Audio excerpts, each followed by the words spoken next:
Hi, everybody. It's Pat Love from eXp Realty. I'm here today with Val Low. Now, Val has a podcast, and I'm going to have to read it because, of course, I'm nervous and I'm forgetting it already. It's called Focus and Freedom for Entrepreneurs. And I'm excited to hear more about that. I was recently on the podcast like seconds ago. So we have Val and I have a little bit of history from that. But how are you doing now, Val? Thanks for joining me on this side of the fence. Oh gosh, yes, thanks, Pat. It's such a pleasure to be here with you. I'm happy to have you. So, why don't you share not only just about the podcast, but all the things you do? Because I know you do more than just a podcast. Yes, I do. Podcast is Focus and Freedom for Entrepreneurs. It's about focus, productivity, and entrepreneurs doing great things in the world. So it covers like an umbrella of business and entrepreneurs and what's happening in their world, some tips and strategies and whatnot to help make their world better. And the other thing that I do, actually, I'm going to backtrack a little bit. I started my entrepreneurial journey as a professional organizer. It just kind of, yeah, yes, I did. Um, I was trying to organize my young boys and my family in this small place with all this stuff, and I didn't know how to, what do I do? So once I started looking into it, I found I was really good as an organizer. Like I'm good at doing the organizing piece. And then I started to love business. So I was organizing business owners in their offices, and I could do an amazing job for them, but it didn't last very long. Can you come back?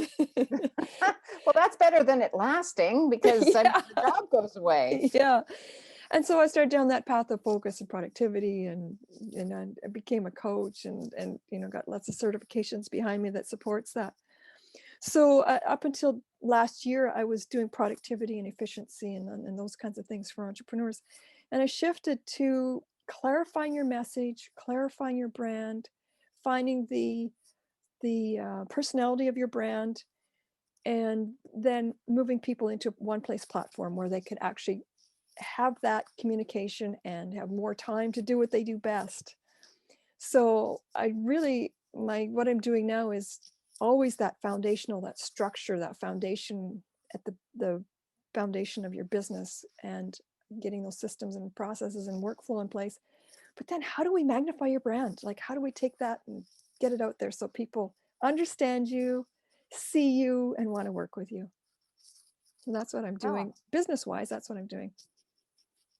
well, that's great. It sounds like something that a lot of people would find they needed more of with all the changes we've had over the last year. And have you found that businesses are reaching out saying, I need to adapt. What can I do? Have you got Yeah. any advice? That kind of thing? Yeah, lots of people have been shifting or adding different pieces to what they already do. It's been a challenging time to just sort through. I mean, some businesses have done really well, but they have shifted to more online. Hmm. Yeah, yeah, there's lots of people out there looking and moving and needing the extra support. Hmm. How about you? Have you found any challenges with the pandemic with your business, or have you always been sort of an online type of business? Yeah, well, when people started finding out about Zoom, I thought, oh my goodness, everybody's going to take over my platform. Because that's how I was reaching out to my clients, and podcast wise too, who did Zoom. So it's been good though. The one thing that has been really great is meeting people like yourself from all over the world. Like I would never have connected with a lot of the people I have recently. Hmm. And so uh, already being online, it's just been a natural progression for me. Um, Challenges though, like I'd mentioned, I shifted from what I was doing to something else. And it's a process. I mean, it takes a little bit of process to actually get through that. So that's been one of my challenges to get over the years. I've had the language of people that are needing more productivity and efficiency and better organization. I've had that language in my head about too much to do, too little time, spinning your wheels.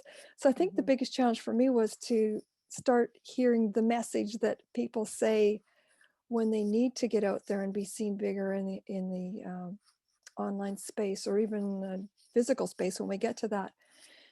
So it's been a little bit of challenge for me to just switch to that languaging, because I think that's really important, is what are people saying, and then you can respond to them in what they're saying rather than telling them what you do, like the I could like to think about Charlie Brown, wah wah wah wah wah, this is Yeah, what I yeah. do, but Mhm, actually mhm. hearing what they're saying, what they need, and reflecting that back. So that's been a bit of a challenge, but it's exciting too.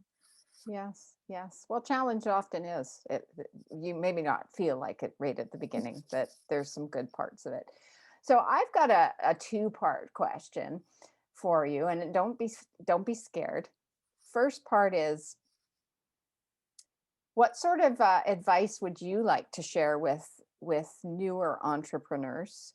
And then follow that up with, what kind of advice, life advice, would you give to a young person if they came to you and looked for some advice? So, two parts: the advice you'd give to entrepreneurs and the advice you'd give to a young person just starting out in life. Yes. Well, if you're just starting out in business, oh gosh, it, it can be so broad and you don't know where to go and who to follow, and everybody's trying to give you ideas.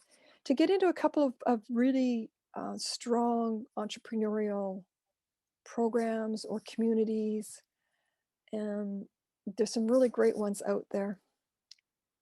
And get that advice. Like there's lots of ways that you can save on your time and building your business by putting some pieces in place. I think the biggest thing with business is we have an expertise that we do.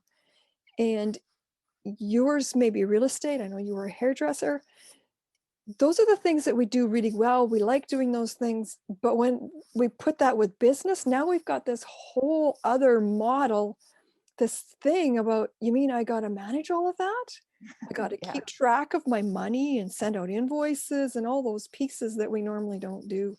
Mhm. So it's important to remember that you're building a business. I mean, you've got your expertise, but you've got a business to build too. So just try to get into some key networking groups, some people that really can give you some of that advice without having to spend thousands of dollars on it. That's very good advice. Yeah. And as far as a young person getting into like Just their life. life, yeah, graduating, whatnot. Oh my Mhm. goodness, it's been a while since I've been a young person, but I I have children that Well, through how that. about what you wished you knew? Oh, Or y- what you wish you'd listened to? yeah, Because I think yep, many of us were told things maybe by our parents that were like, you don't know anything. yeah, yes. And when I was growing up, it was pretty traditional what a woman do, what a man would do. Mhm, And there's some things that in the guys realm I was really good at. And so in hindsight, pay attention to those things that you're really good at, that you like to do, and don't be afraid to go into that area, even if it sounds like it's kind of crazy. mhm, Um, just follow what your heart says. I mean, sometimes you don't really know, but try things. And if you don't like it, then go do something else. Do something that that you start to really love, and can spend the rest of your days being happy in what you do. That's the mhm. best advice I could give. That is very good advice, and you're quite right. Often you'll want to do something, and Val, my upbringing's very similar. It was, this is what girls do. This is what boys do. Hmm. But and still I think there's a lot of that. Even though we think we're past it, there's still a lot of it going on, and the Hmm. encourage to go into this direction. So that is really good advice. So let's see what else. How about, who do you look up to in business or life? Like, who was a mentor or a good example that you can recall? I'm chuckling because the one person I want to mention, I call him a real character. And it really started me in the entrepreneurial realm was Michael Gerber. And I'm not sure if you're familiar with him, but he wrote the book E Myth. And he was like the business guru, the entrepreneur guru at that time. And it's about systems. It was about putting those systems in your business that would run the business. And McDonald's was one thing that he referred to as, McDonald's is a great example of systems. You do this, you do this, you do this, and it all flows together. And that was one of the first mentors. But on the other side of it, he's a real character. And I just mentioned him to someone else who knows him. And he says, yes, he's gotten saltier over the years. So, but there's been lots of great entrepreneurs. Even the one I'm just mentioned, I was talking to, has done some really great things in the world. But I think the biggest thing for me is they've done well, but they've also kept and being authentic and real. And they show that side that maybe is a bit challenging, but they also show you how to do things and be more successful. So that's there's lots of them around, and maybe even locally there's one or two people I could say, they did what they did well. They were really quite humble about it. They said, oh, well, it's just what I do kind of attitude. But they did well. And it's those kind of people that are my mentors. Well, that's good. Okay, Val, you know that my website, parkbench.com, North Vancouver, is a community website. And I know that you live in Pemberton, but I like to talk about shopping local. And we talked a bit about the pandemic and supporting businesses. So what are you doing to support businesses in your area? And you did say, a little bit, you have a few things about North Van. So if there's places that you could share, because like I told you, I think when I was being interviewed, I said, I've discovered so many treasures from interviewing people, and I've lived here, I'd lived here 54 years. I should know everything. So how about giving me a surprise? Okay, I'm gonna start with North Vancouver. Just immediately came to my mind this Chinese restaurant. Really, really great food, but oh my goodness, I stopped going because they didn't treat me very nicely. No. And so Oh maybe it's just an off day, whatever. So I stopped going there. So, but there's one place in North Vancouver. They're across from London Drugs. I really hope they're still open. I think it's called Fusion Oh Indian yes, restaurant. yes. Indian fusion. Yes, they're very popular. They're still open, Oh, except I good, think good. I don't know if they have any dine-in right now. A friend of mine's daughter, she delivers food for them. So I Good. don't think they go to Pemberton. Oh, darn. But when I did go in there, it was an experience. They were busy, but they still accommodated you. They made you feel like you were their number one customer right now, and they served you, and the food was fantastic. And I just love the way they ran the business. It's one of those businesses I wanted to go in later and say, hey, can I use you as a example in my writing, or maybe even have them on a podcast, because those are the kind of things. And so supporting local is so important. And even in my small community, we can drive to, say, Squamish or Vancouver and do shopping.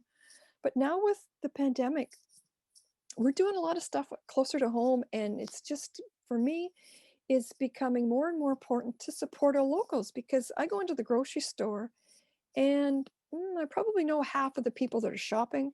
I know some of the clerks. I know who's managing the place, and they're doing an amazing job through this challenging time in grocery stores of managing. So it's really important to support locals.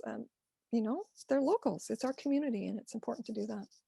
And it's important for the businesses to maybe during the pandemic they appreciate their clientele, but on the note of the Chinese food restaurant, I have had those experiences as well, where you don't feel like they could care less if you came or not. And yeah, I think maybe the pandemic's changed that. Maybe people are a little more I'm sure it a little probably more has. happy to see people come in. Yes. So on that note, I'm going to wrap us up.